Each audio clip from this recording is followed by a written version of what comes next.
고성군과 군의회 간 힘겨루기로 애꿎은 공무원들만 과중 업무에 시달리고 있는 가운데 행정사무조사를 앞두고 방대한 자료 요청까지 이어지고 있습니다. 경남도 교육청이 교육재난지원금 지급을 발표한 가운데 시기가 주목되고 있습니다. 언제 어떻게 받을 수 있는지 살펴봤습니다. 우포 따오기 보건센터에서 따오기 40마리가 자연으로 방사됐습니다. 주로 겨울에 남쪽으로 날아오는 따오기의 습성까지 고려한 방사로 가을에 방사되는 것은 처음입니다. 창원과 함안 간 광역 환승 할인제가 다음 달부터 시행됩니다. 경남에서 세 번째 시행되는 환승 할인제로 오는 21일부터 시범 운영 시작됩니다.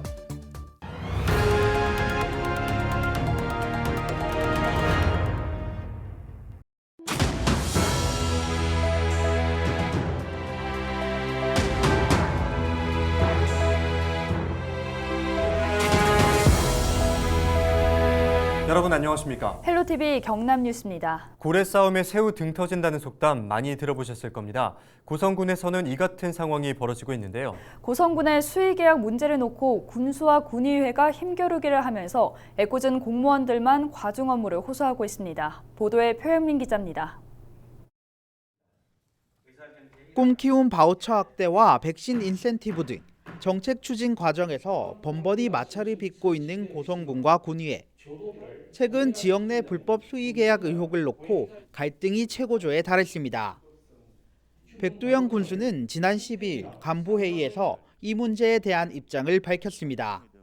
무엇이 잘못된 건지 의회에서 특위를 구성하여 조사를 시작하니까 결과가 나오는 대로 제가 이야기하도록 하겠습니다. 의원님들에게도 좀 부탁 말씀드리면 의혹만 이야기하지 말고 구체적 근거 좀 제시해 주시고, 이에 대해 군의회는 개원 이후 처음으로 행정사무조사특별위원회를 구성해 철저히 조사하겠다는 계획입니다. 현장에 가서 자료를 우리 보고 밝혀달라 했기 때문에 의원들이 현장 의정을 겸해서 현장에 가서 장비와 전문 인력으로 그렇게 해서 그거를 부실과 불법을 밝히도록 그렇게 할 계획을 갖고 있습니다. 문제는 군수와 군의회의 갈등으로 인한 불똥이 공직 사회로 튀었다는 것입니다. 당장 지난 6일부터 시작된 군의회 행정사무조사부터 과중한 업무가 시작됐습니다. 지난 일주일 동안 군청 직원들이 준비한 서류만 1톤 트럭 한 대 분량. 가뜩이나 코로나19 지원과 공룡 엑스포 자원봉사로 지친 상황에서 직원들은 주말까지 반납하며 준비해야 했습니다. 공룡 엑스포로 인해서 주말마다 자원봉사에 동원되고 있습니다. 거기다가 행정사무조사 자료를 준비하느라고 요 며칠간 거의 밤을 새다시피 했습니다. 과연 이렇게 해서 공무원들이 본연의 업무에 충실할 수 있겠습니까? 집행부와 군의회 간 힘겨루기가 이어지고 있는 고성군. 공무원들은 이어지는 과중한 업무에 정작 도움이 필요한 군민들이 피해를 입지 않을까 우려하고 있습니다. 헬로티비 뉴스 표영민입니다. 경남도 교육청이 교육재난지원금 지원 계획을 발표했습니다. 경남 지역 학부모님들 관심이 많으실 텐데요. 어떻게 지원되는 것인지 자세한 내용 알아보겠습니다. 보도국 권정숙 기자 연결돼 있습니다. 권 기자, 경남 교육재난지원금 지원 계획이 발표됐습니다. 경남에서 교육재난지원금이 지원되는 건 이번이 처음이죠? 그렇습니다. 지난해 경남 지역 학부모들은 가정에서 농산물 꾸러미를 받아보셨을 텐데요. 이는 코로나19 대유행으로 집행되지 않았던 급식비 잔액으로 지원된 것이었고요. 교육재난지원금으로 지급되는 것은 첫사례입니다. 지난달 9일 경남도의회에서 경남도 교육청 교육재난지원금 지원 조례가 통과되면서 가능하게 됐습니다. 네, 대상과 지원 방법에 대해서도 말씀해 주시죠. 네, 대상은 경남 모든 유치원과 초중고등학교 학생 약 41만 8천여 명인데요. 다른 지역의 경우 유치원생이 배제돼 논란이 되기도 했는데 경남에서는 사립 유치원까지 모두 포함됐습니다. 지원은 5만 원 상품권 또는 농산물 꾸러미로 지급되고요. 모든 첫째 자녀에게는 상품권이, 둘째 자녀에게는 농산물 꾸러미가, 셋째, 넷째 등 셋째 이상 자녀에게는 상품권으로 지급됩니다. 상품권과 농산물 꾸러미 지급 비율은 7대 3 정도입니다. 네, 처음에는 농산물 꾸러미 지급으로 전해졌었는데 이렇게 혼합 방식으로 바뀐 이유가 있나요? 그렇습니다. 이는 경남도 교육청 역시 고심한 부분으로 보이는데요. 13일 박종훈 교육감은 브리핑을 통해 다양한 의견이 제기됐고 이를 충분히 검토해 방안을 마련했다고 밝혔습니다. 그동안 코로나가 장기화하면서 학부모들 역시 다양한 지원이 필요하다는 목소리도 많았는데요. 교육적 소비란 측면과 침체된 지역경제 활성화 사이에서 상생 방안을 찾으려고 한 것으로 보입니다. 타 시도 교육청의 경우 현금성 지원이 대부분인데 경남은 상품권으로 지급되는 점이 그렇다고 볼 수 있겠습니다. 네, 그렇다면 언제 어떻게 지원되는지도 궁금한데요.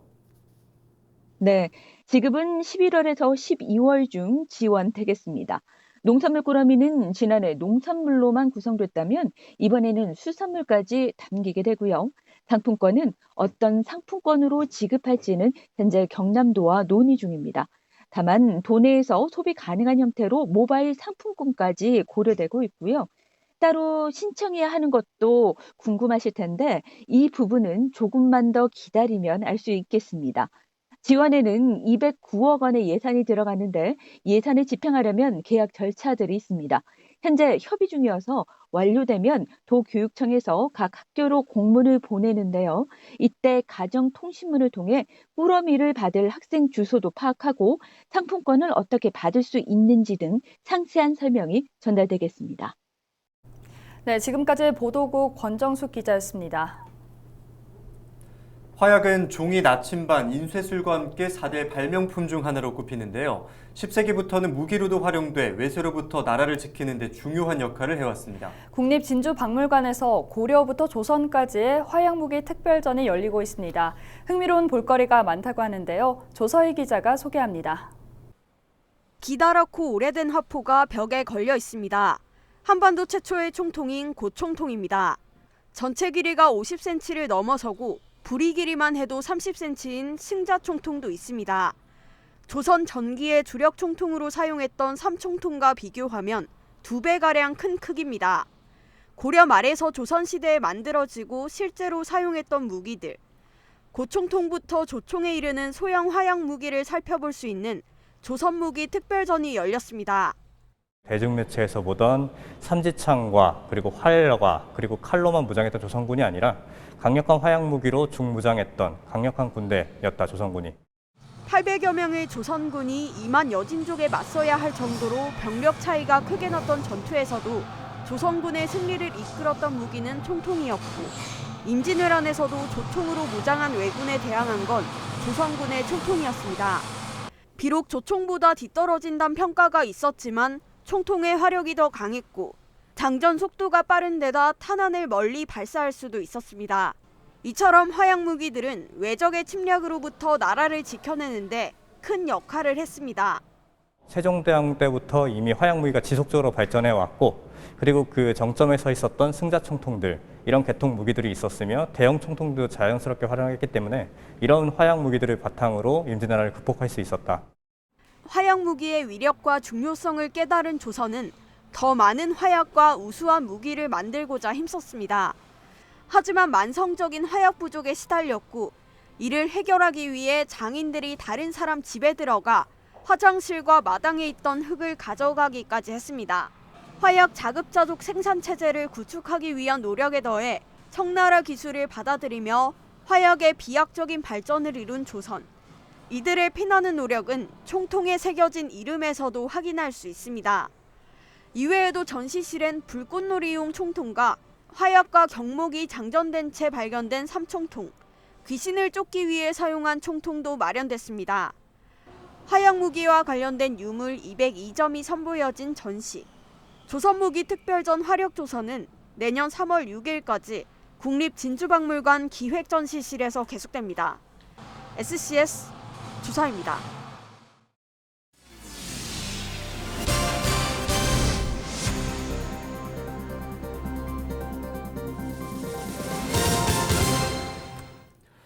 김해 한 고속도로 나들목에서 차량 추돌 사고가 잇따라 발생했습니다. 14일 오전 7시 반쯤 동김해 IC에서 서김해 IC로 빠져나가는 도로에서 차량 7대가 추돌했습니다. 또 또한 잇따라 2대가 추돌하면서 차에 타고 있던 운전자들이 크고 작은 부상을 입었습니다. 다행히 인명피해는 없었지만 1시간 정도 도로가 마비되면서 출근길 시민들이 불편을 겪었습니다. 경찰은 도로가 좁아지는 나들목 부근에서 앞차가 속도를 줄이자 확인하지 못한 뒷차가 들이받으면서 잇따라 사고가 발생한 것으로 보고 있습니다. 지난해 양산의 한 공장에서 발생한 하청 근로자 추락 사망 사고와 관련해 관리자에게 책임을 묻는 판결이 나왔습니다. 울산지법은 하청업체 대표에게 징역 6개월에 집행유예 1년과 사회봉사 80시간을, 원하청 관계자 3명에게는 500만 원에서 700만 원의 벌금형을 선고했습니다. 재판부는 추락 방지를 위한 최소한의 조치도 취하지 않아 발생한 회복할 수 없는 피해로 피고인들의 책임이 매우 무겁다며 양형 이유를 밝혔습니다. 이들은 지난해 10월 양산의 한 공장에서 50대 근로자가 추락 방지 시설이 설치되지 않은 4.3m 높이의 기계 위에서 작업을 하다 추락해 숨지자 재판에 넘겨졌습니다. 우포 따오기 보건센터에서 인공 증식한 따오기의 첫 가을 방사가 진행됐습니다.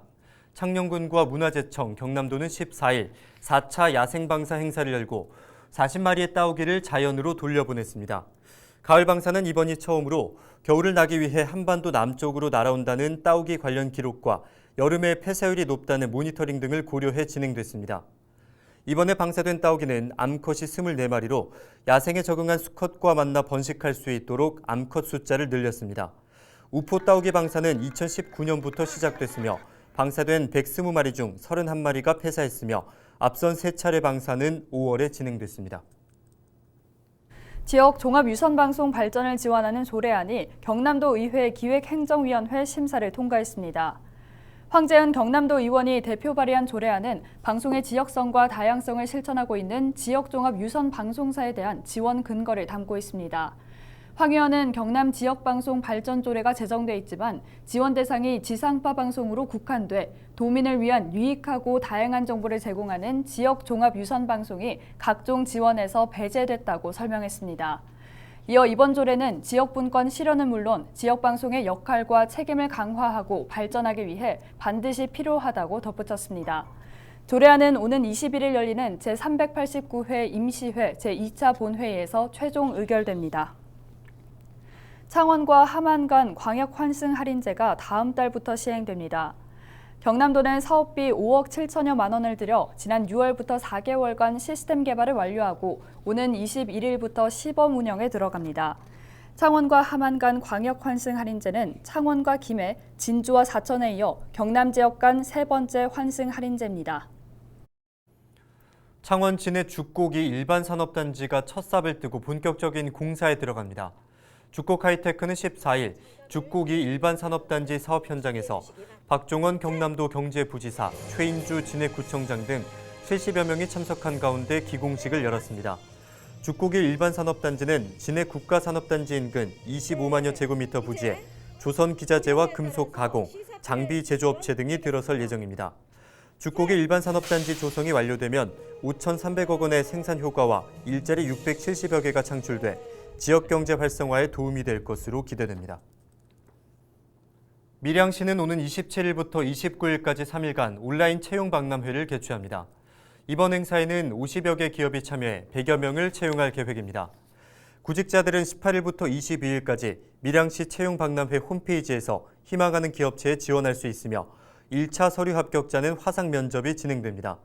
참여 기업에는 온라인 채용관 서비스와 비대면 화상 면접이 무료로 제공되고 구직자에게는 이력서 작성 방법 등 온라인 취업 컨설팅이 제공됩니다.